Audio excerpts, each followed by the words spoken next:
What's up, world? My name's Chef Jean-Paul Bourgeois. We're in the Louisiana Cookin Test Kitchen, your authority for all things great out the Bayou State. Today, we're gonna be making one of my favorite, one of the most iconic Cajun dishes, and that's Boudin. Now, typically, Boudin comes in a casing, in a hog casing specifically, and it's essentially a rice sausage made from pork shoulder, pork liver, and rice, and a bunch of seasonings and onions and garlics and all that good stuff. We're not gonna be making a true traditional Boudin.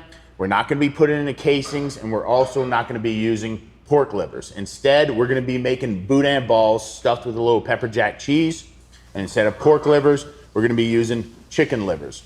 Now, you can use pork livers if you can get them from your local butcher, but I find just chicken livers are more readily available at your grocery store, butchers, and farmers market. So a couple things you're gonna need for this recipe. You're gonna need a deep fat fryer, whether that be in a Dutch oven or enamel pot or a tabletop fryer like so. We have some pork shoulder that's been cooked, slow cooked in chicken stock, yellow onion, green onion, bell pepper, garlic, salt and pepper, little cubes of pepper jack cheese.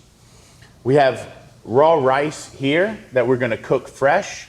I have the stock or the braising liquid that pork shoulder was cooked in. And also I have a batter station set up, flour, AP flour, fine cornmeal, and then some egg wash. Before we get started, let's make sure we get our rice cooked. This is a very basic stovetop rice method.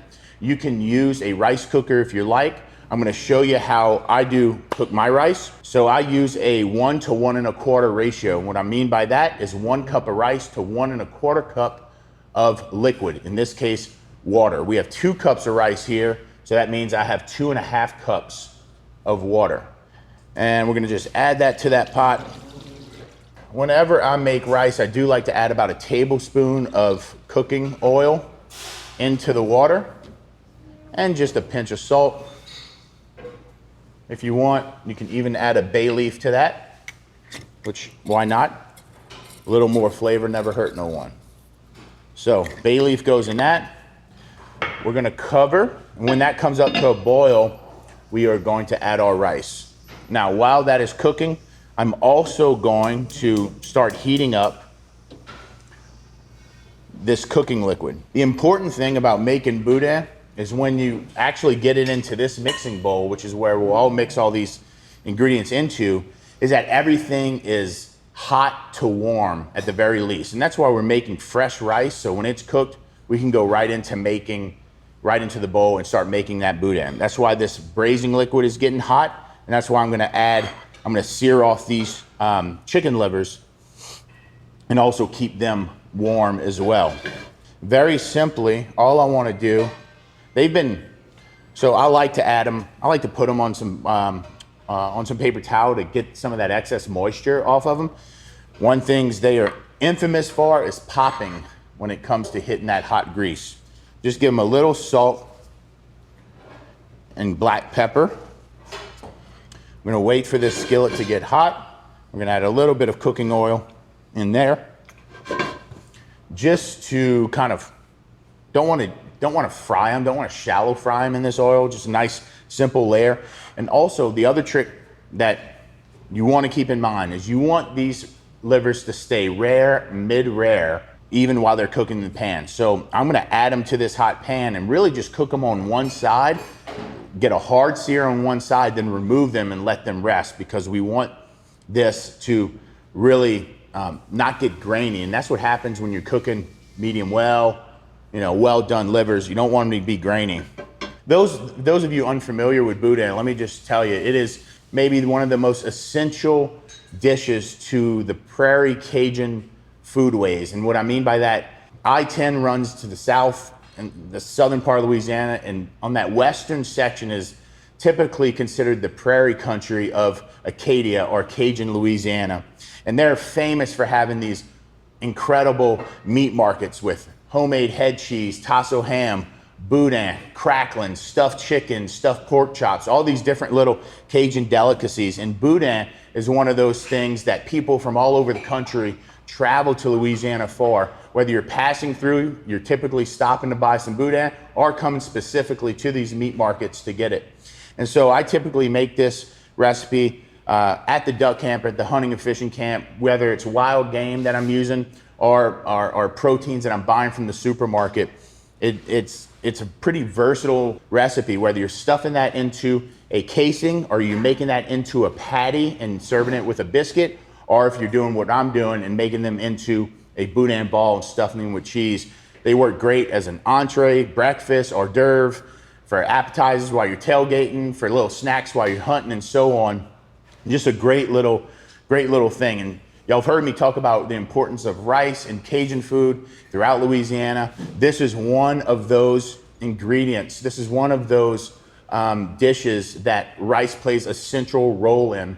So like the Cajun populations throughout history were not rich people. They were pretty poor, living off the land, off of pigs and cattle, or ducks that they raised, or ducks that they shot, and really just people of the earth. They didn't have all the meat that they could ever ask for. So what they did is they would combine the little meat that they have, some offals like liver, and then rice into the sausage to really stretch out the amount of protein that they could, consume. And so it became this dish that was a necessity for survival in a way, because it helped stretch out the little ingredients that they did have into a meal of substance. All right, our skillet looks to be getting nice and hot.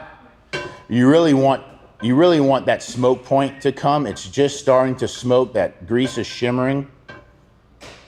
Give it a little bit longer. And the reason why, again, we don't want to cook these livers to their medium well done. We want to keep them nice and rosy and blush in the center. And a lot of times I just won't cook them on the second side.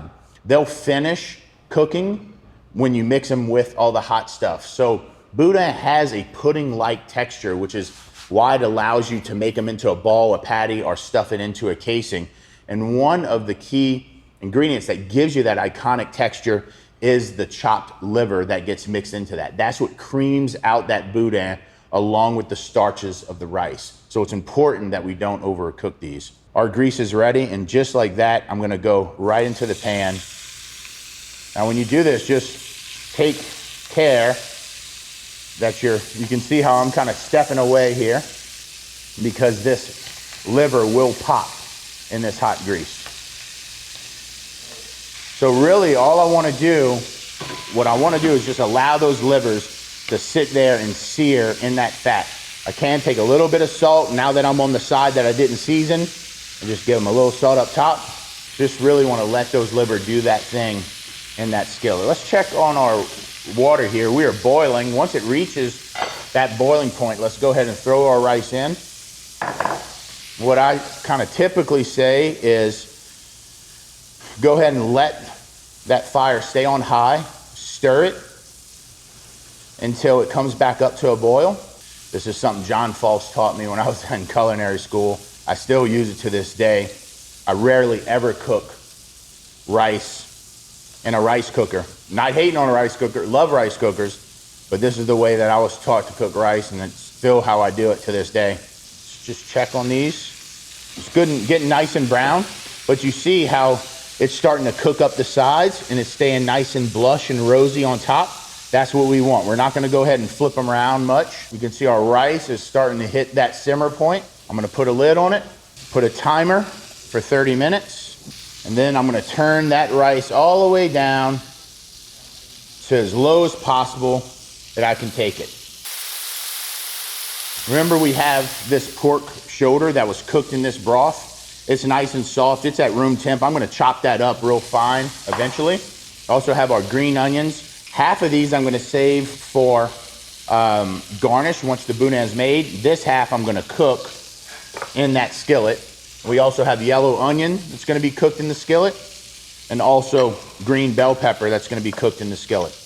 And of course, garlic. You know why they call garlic the Pope in Louisiana? Because it looks like the Pope's hat. Some of these are ready to go. Like I can see these, I want to take out. They have just like red on top. They've becoming gray along the sides. I want to take those out right now. And you can see as I flip them, that's the kind of brown that we're looking at. And they'll rest to about a medium rare medium. So don't fret, they're not raw here. And as they rest from being in that heat, being in the heat together on this plate, they'll actually rest up to the perfect temperature. I'm just collecting those nice seared livers on one side. The other side's still pretty mid-rare. We're not wasting any time here, guys. Not wasting any time. We're gonna go fresh oil into the skillet, scallion or green onion whites or bottoms, yellow onion, garlic, green bell pepper. We can give this a little season with salt, black pepper, and using a paddle to just stir that in. The goal here is to just soften the onion, bell pepper, and garlic. Cook them till they're translucent and start getting some color around the sides. Our rice still has 25 minutes to go. Our stock is warm. Let's go ahead and chop up some of our meat while we have the opportunity here. Okay, our pork shoulder right in this bowl. We just pulled this by hand. What I like to do is just dump that out onto your cutting board. And this isn't any science here. We're just gonna take our knife and just run through it. This is just your standard pork shoulder from the grocery store, cooked in a really robust chicken stock. If you got duck breasts, goose breasts, rabbit legs, duck legs, beef, chicken, you can make this recipe with all these ingredients. Now, a lot of times, traditionally, Boudin gets run through a grinder, but because I always make Boudin smaller batches, and at the camp or at somebody else's house who may not even have a grinder, I find like this is a really good recipe for those who don't have a grinder especially. It makes it really approachable for a home cook. And I'm just running my knife, as you can see, just like that, through that meat. I don't want to go complete mush because I do need to work that into the rice, back into the rice eventually, but you can see how chopped that is. I'm gonna go right into the bowl like that, and that's ready to go. Chicken liver's been rested. You can see, like, even when I flip them over, if you look right in there, they're still pretty, like, mid-rare. That's a good thing. Just take that liquid. That's good. We don't want to lose that good chicken liver jus. And then on our cutting board, similar to how we approached our pork shoulder that's been chopped pretty fine, we want to do the same thing with these chicken livers. You can see that's a fair amount of liver right there. Not quite equal parts liver to meat, I don't think. Maybe a little more meat in that bowl, but pretty darn close. So you can see how as I chop this, it's becoming creamy. And that, again, like I said before, that's going to really help give Boudin its iconic texture and creaminess. All right, I'm going to clean up since my rice has a little bit more to cook. We'll clean up, reset, and get ready to really get in there and make that Boudin. Okay, our timer for the rice has gone off, so I know that's going to be hot, fresh, and ready. We have our liver prepared. We have our chopped pork prepared. We have our seasonings that we're going to use for our Boudin. Our stock is hot. Let's take a look at this rice here. That's looking pretty darn good. Give it a stir. Kind of a little fluff. Yep. That's where we want it. The fact that this rice is hot is really going to help us make this Boudin texturally the way we want it. So really simply, we're just going to take this hot pot of rice, go right into this big mixing bowl here. So rice in. Remember our onion, bell pepper, and garlic. That's going to go right in as well. In goes that chopped pork. Go chopped liver. This is where this hot stock comes into play. You grab a ladle for that. Just We'll keep it light. We're definitely going to need to add more stock as we go, but I'm just kind of, just to start off with. All right, let's season this a little bit. I'm gonna hit it with a couple hits of cayenne, some dashes of hot sauce, a good hefty JP pinch of salt. All right, so season it with some cracked pepper. Now, I really like to use my hands for this, but all this stuff is really hot off the stove, so I'm gonna use this paddle first. The goal, to get it all mixed, start breaking up that rice, bring those starches out. You can see how that liver and the rice is combining to get that creaminess. Now, this is a little too dry, in my opinion, and that's why we have this hot stock. Just take a little bit of this, and now it will soak up a lot of stock. So we're looking for like a thick pudding consistency. You can see how that consistency is forming. All right. You know what I'm gonna do next? Got to taste it.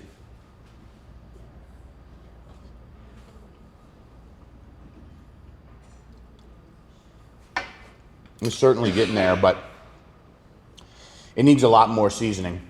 The liver, the pork, the rice, they're really rich, really coat the palate.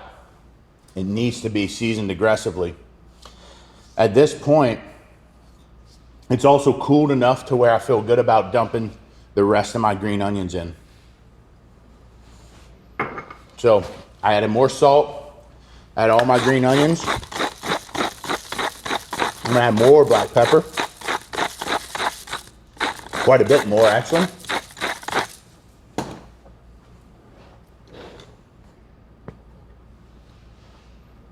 Another hit of cayenne. Just another thing.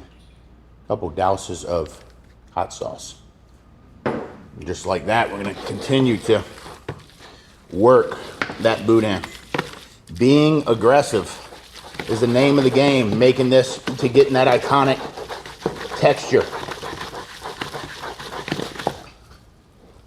That's looking pretty darn good right there.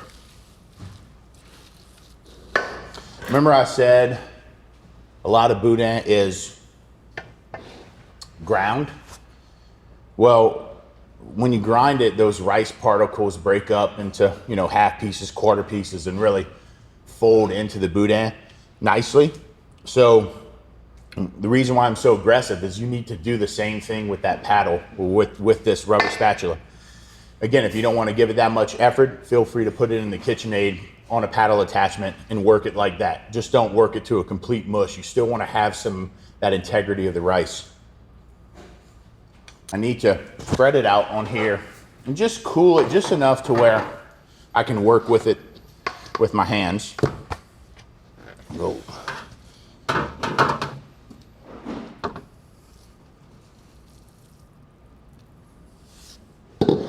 See, that came out, I mean, right, that looks a lot like pudding, right?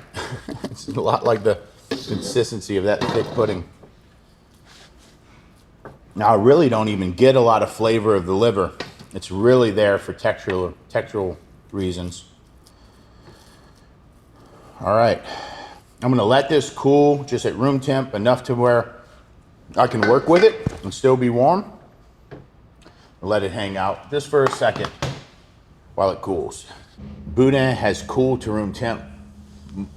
Way easy to work with when it's in that temperature zone. So what we want, we have like a little spring-loaded ice cream scoop. I'm not sure what size that is, but you're looking around, I don't know, size of a golf ball. We just want to give it, that's how we're going to portion all of them, okay? So I'm just going to get a nice flat scoop there.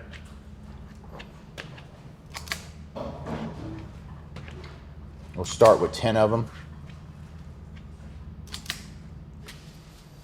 Now, when I was growing up, you used to be able to get boudin balls, but you never get them stuffed with pepper jack cheese. As of recently, over probably the last 5 years, you're seeing more and more boudin balls stuffed with cheese and maybe smoked sausage and so on. So this is kind of my way of showing you what's happening in Louisiana today around this iconic food.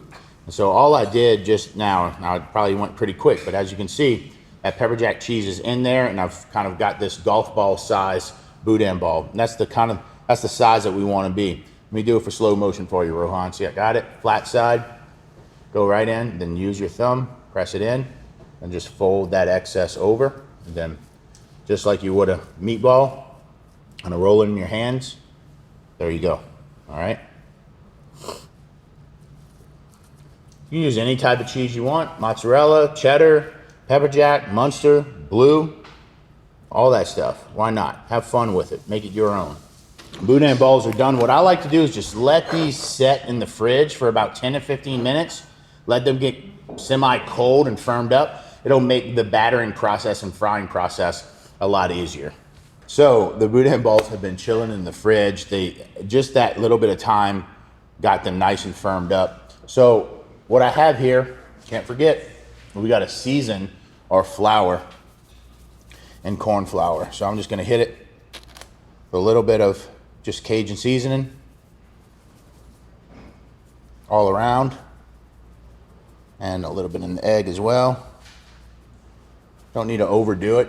Just give that a little mix. All right, then we're ready to go. Typically, I like to keep one hand in the batter, one hand free. So let's go flour first. Now I like the double breading method, and what I mean by that is a flour egg flour or flour egg cornmeal for this recipe. And what that really does, it really encapsulates the Boudin and forms a nice crisp shell around it, which is a good thing. And then just kind of shake that flour off into your egg. It's looking good. And then again, I'm keeping one hand in the flour, and my other hand will go in the egg. And I'm just going to turn that around, kind of roll it around in that egg mixture. Looking good. Take that egg and then go into your corn flour mixture. Now the Boudin is on its final stage of batter. Now I can just take that cornmeal or corn flour. You can actually use like fish fry and stuff, the same thing, kind of the same thing. But that's a good little cheat if you got your favorite fish fry that you like to use. Go ahead and use it right here. Now, lastly, I just like to just take my hand and kind of get it back in that ball. If it's, lost a little bit of shape from the frying. And the longer you put them in the fridge for, the easier it is to kind of hold that shape. So from that cornmeal, we're going to go right into that fryer. We're preheated at 375. I'm dropping it down into that grease. Our first 5 Boudin balls look like they're golden brown delicious. The other 5 aren't far back, but I'm just gonna grab them out. You can see, that is a crispy, crunchy little ball of goodness right there, ready to go. Get them onto a paper napkin, give them a little seasoning up top. Wait for those others to come out the fryer. Our other 5 Boudin balls are done. And luckily, Vanessa didn't steal or hide them from me like she's been doing to me this whole cook. All right, so we're ready to go. I'm gonna give these a little hit of some Cajun seasoning. And then from there, we can just pile them on this plate, comme ça. And Cajun French means like this. Now what I like to do here is take a little cane syrup from Abbeville, Louisiana, and just give them a nice drizzle.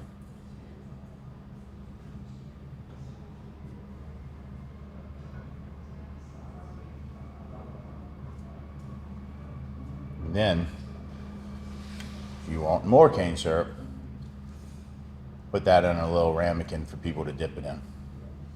All right, let's give these guys a whirl. I'm trying not to burn my mouth on this. And as you can see, we just get that gooey, stringy cheese. It's hot. It's hot. All right, I'm gonna go for it. Cane syrup.